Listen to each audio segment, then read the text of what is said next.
no need to check the generating or spanning condition. We just have to check the first condition, that is it is linearly independent or not. So if a vector space having dimension n and we found any linearly independent set of n vectors, then from there we can claim that it will be a basis of V. Okay, so by applying this theorem, the condition for being a basis reduces to only one, that is linearly independent. And you have to check it always should contain n vectors, okay, where the dimension of V is n. Now we will apply this theorem to the remaining examples to find a basis for the given vector space. Okay. Write down first example. Prove that the set S equals 2 1 1, 1 2 1, 1 1 2 is the basis of R cube.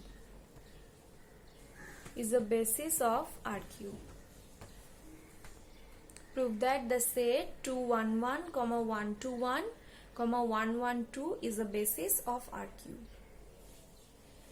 So the first condition, now let's check, can we use the previous theorem on this example or not? Now the vector space is given R cube. What is the dimension of R cube? We have just discussed the dimension of R to the power n equals n. That is, from here we can write dimension of R cube equals 3. And check the given set S. What is the number of element in S? 1, 2, 3. So the number of element in S is 3. That means somehow if we can prove that S is a linearly independent set, then our example will be done by applying previous theorem, because it's a 3-dimensional vector space and we get a set, linearly independent set of 3 vectors. Then eventually it will form a basis for the vector space by applying previous theorem. So we just need to check that the set is linearly independent or not. This is the only work we have to do here. So let's check S becomes linearly independent or not. This is very easy, you know how to do that.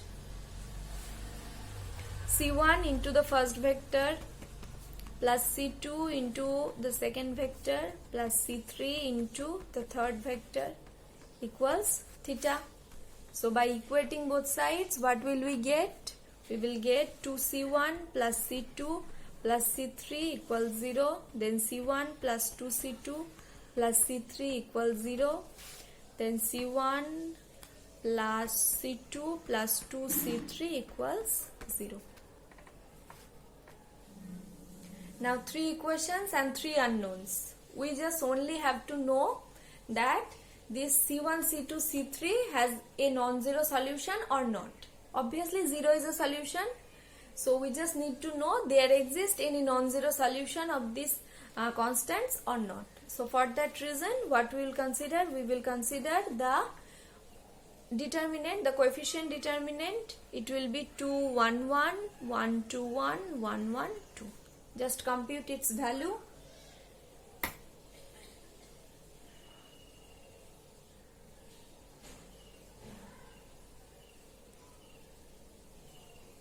The coefficient determinant, it will take the value -4, which is not equal to 0, right? So by applying the theorem, that is for a homogeneous system of equation, if the coefficient determinant is not equal to 0, then it has only unique solution. That means only the 0 solution. So for this homogeneous system of equation,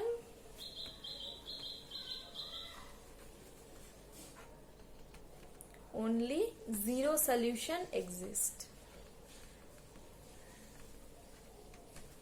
That means C1 equals 0 equals C2 equals C3. No other non-zero solution exists as the coefficient determinant is not equal to 0. So from there we can write the vectors are linearly independent.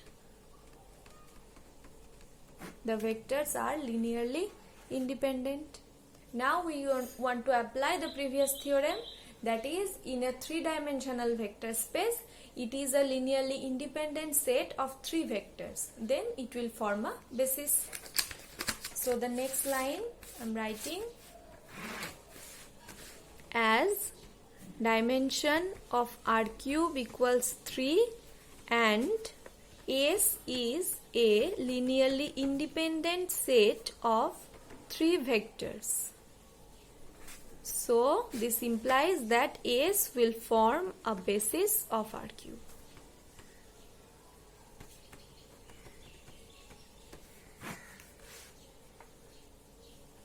So check, this theorem is very much useful.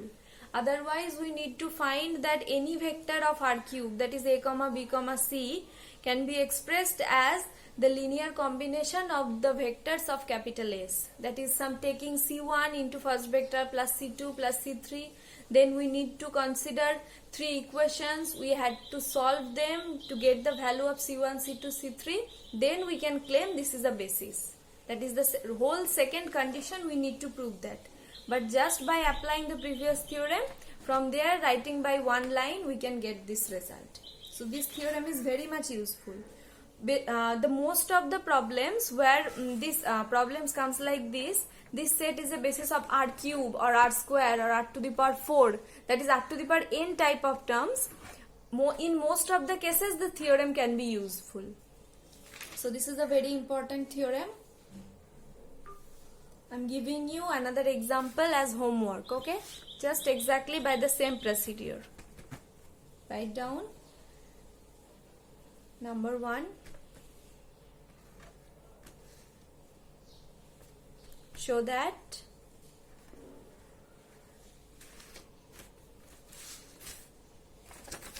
in the vector space R to the power 4, show that in the vector space R to the power 4, the set capital S equals 1 1 1 0, 1 1 0 1, 1 0 1 1, 0 1 1 1 is a basis. In R to the power 4, this set capital S is a basis.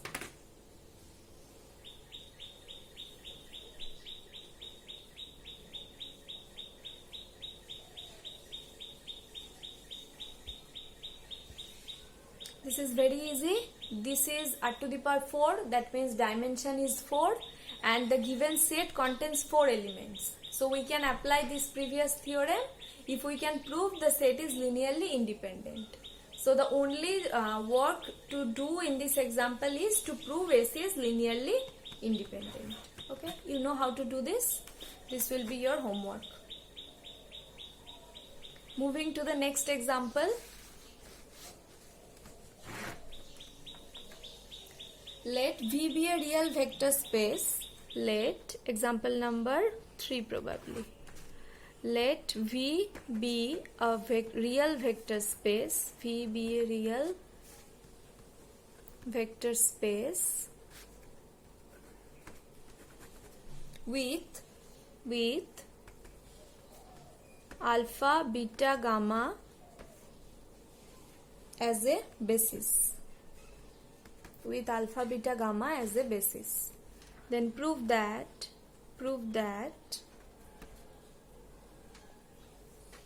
the set alpha plus beta plus gamma, comma, beta plus gamma, comma, gamma. The set alpha plus beta plus gamma, comma, beta plus gamma, comma, gamma is also a basis of V. Is also a basis of V.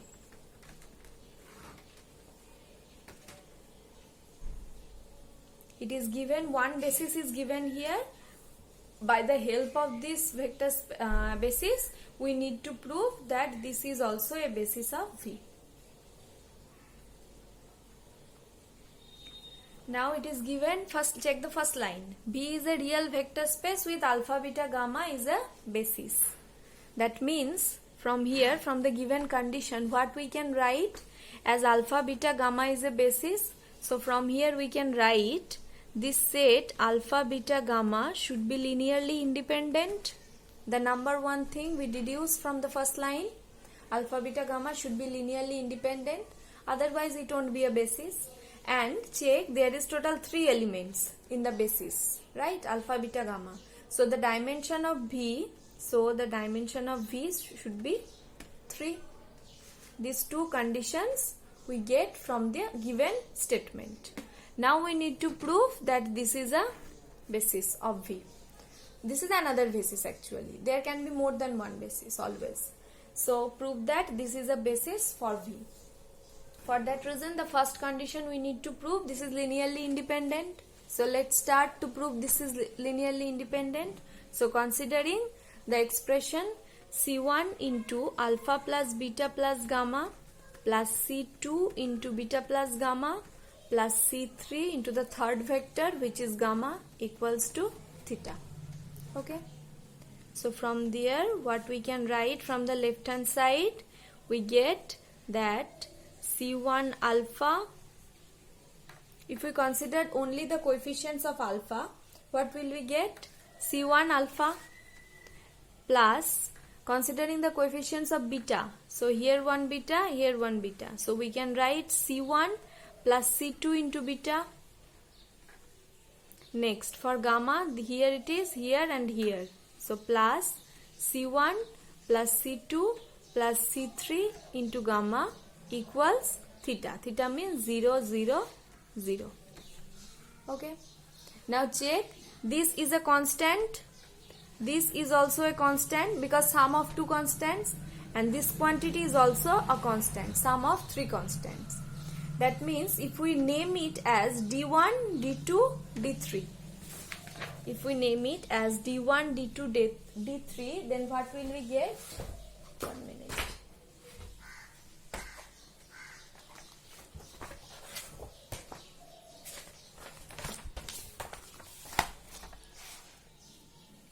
We get that C1 alpha plus C1 C2 beta plus C1 C2 C3 gamma equals 0, 0, 0.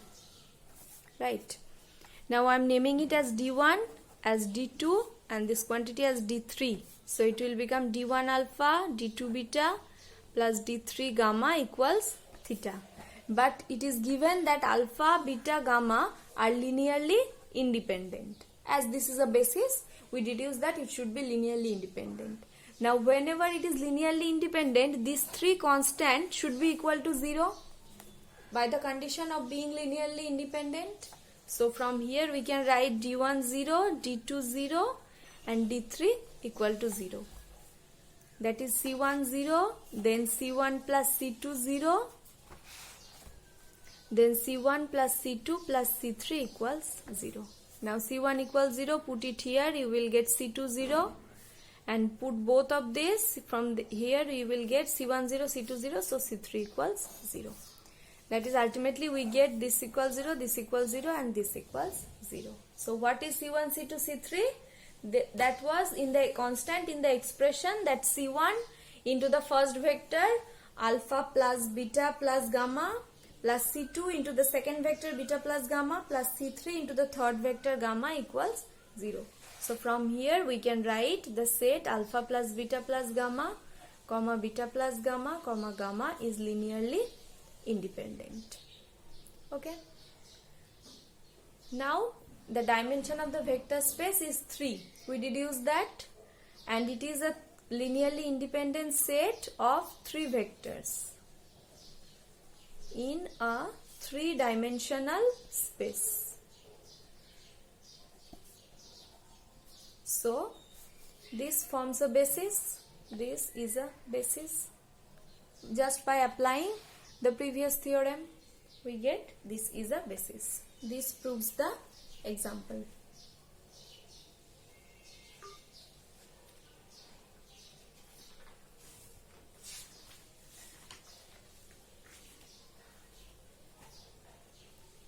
Okay. Now we have checked standard basis for the set R squared, R cube, R to the power 4 and so on.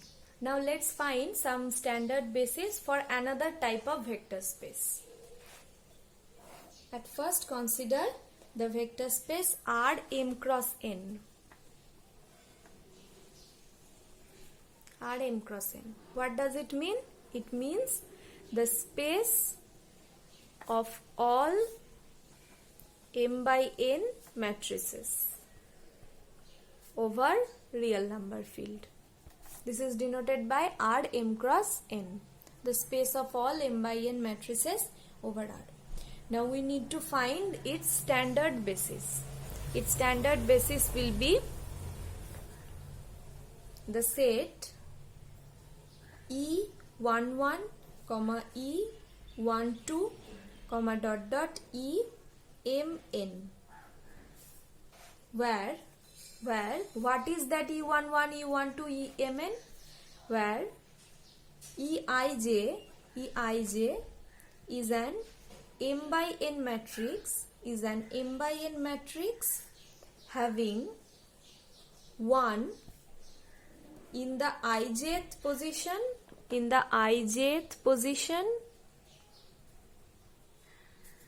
and all the remaining elements are 0. All the remaining elements are 0. Okay. If we take any particular value of m and n, then it will be easier. So what it is saying, that the basis of this m by n matrices, the space of all m by n matrices over R is E11, E12, dot dot Emn, where what is E11, 12? Eij denotes it is an m by n matrix where where the ijth element should be 1 and all the remaining others element are 0. Okay, so suppose we are considering first m equals 2, n equals 2. If we take particular example, then it will be easier for you to understand. Then it will be R2 by 2. That means the set of all 2 by 2 matrices over R. This forms a vector space. So its basis will be E11, E12, E21, E22. The basis is E11, E12, E21, E22. That means the set will be like this.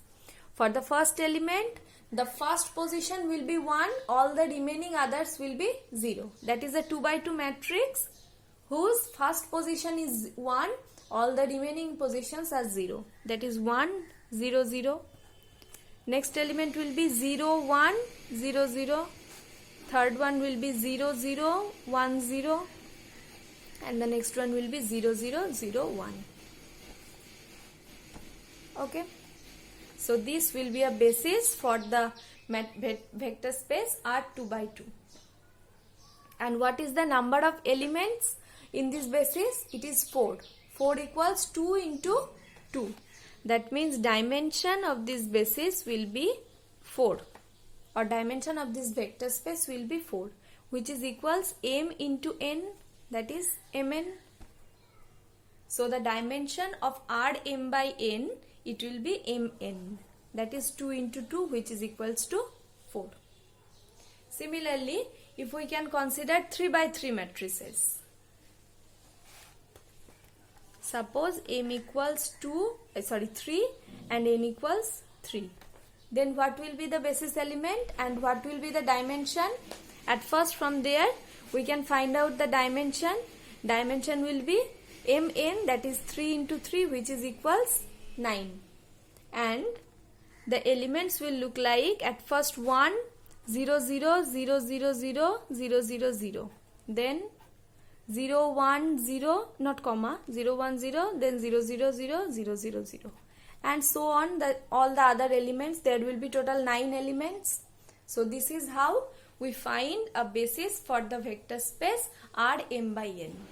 The dimension will be m into n, and the elements of the basis will be, we just have to consider the matrices where the same order matrix, obviously m by n, what is given in the question, and there the elements should be like one position 1 and all the remaining positions are 0. For the next element another position will be 1, on the all the remaining elements will be 0. For the next one another position will be 1, all the remaining elements are 0, and so on. So this is how we find the standard basis for Rm by n, and this basis is called the standard basis. That is, whenever we have said that standard basis of Rm by n, we need to understand this type of basis. Okay.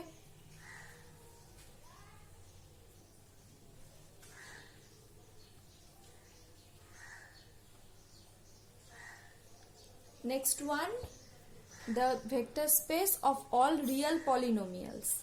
Let us consider a vector space of all real polynomials.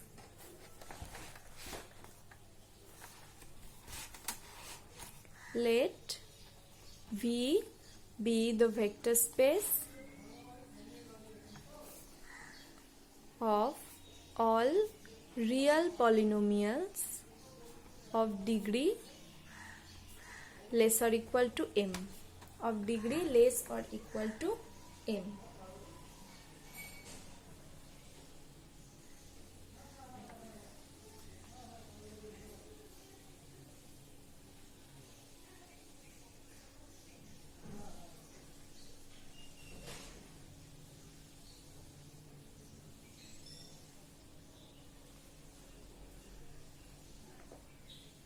Then that means the element will look like a0 plus a1x plus a2x square plus up to dot dot am x to the power m less or equal to m. That means it can also look like a0 plus a1x plus a2x square. This can also be happen. That is, it's a 2 degree polynomial.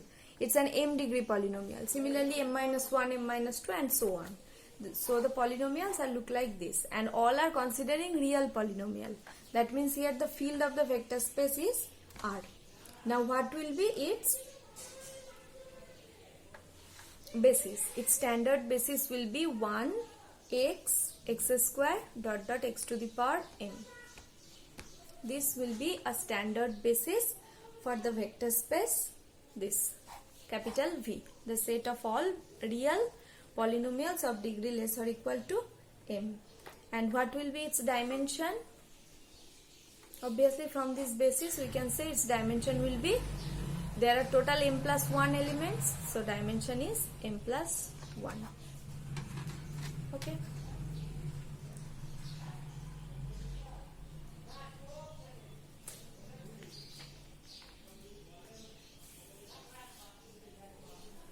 Next, moving to another example.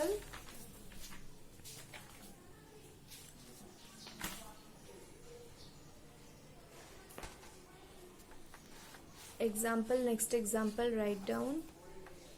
Let V be the vector space of all 2 by 2 real matrices. Let V be the vector space of all 2 by 2 real matrices. Then show that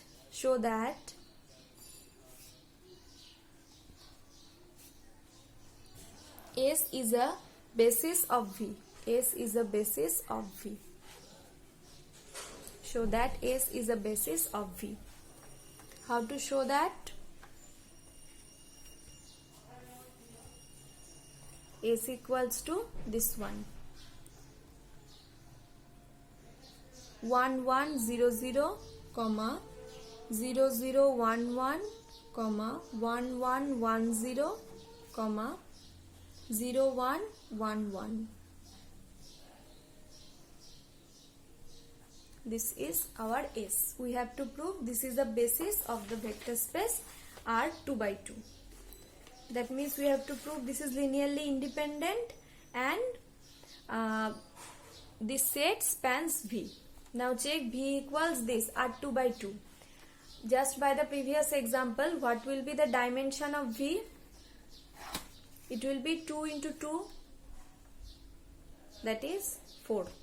And the given set is a set of 4 elements. That means by applying the previous theorem, we just have to prove S is linearly independent. That's it. then the theorem will be, then the example will be done. So starting to prove that S is linearly independent. How will we do that? Let C1 into 1 1 0 0 first element, C2 into the second element, C3 into the third element, plus C4 into the next element equals theta. Theta means here this 0 0 0 0, this matrix. Now equate both sides. What will we get? We will get for the first position C1, then it is 0, C3 0, that is C1 plus C3 equals 0. Next for the second position C1 plus C3 plus C4 equals 0. From the third position C2, C3, C4, C2, C3, C4 equals 0.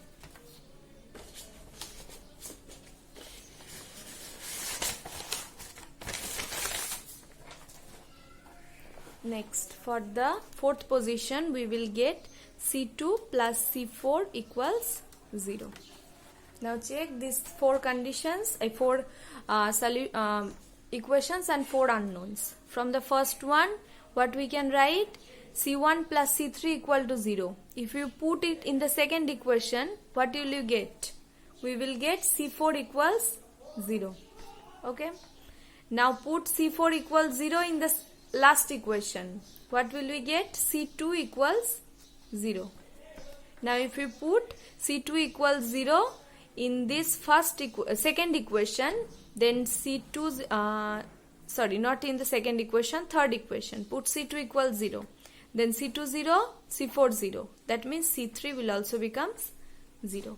Now by putting C3 equal to 0 in the first equation, we will get C1 equals 0. That is, ultimately we get that all the four constants C1, C2, C3, C4 will be equal to 0.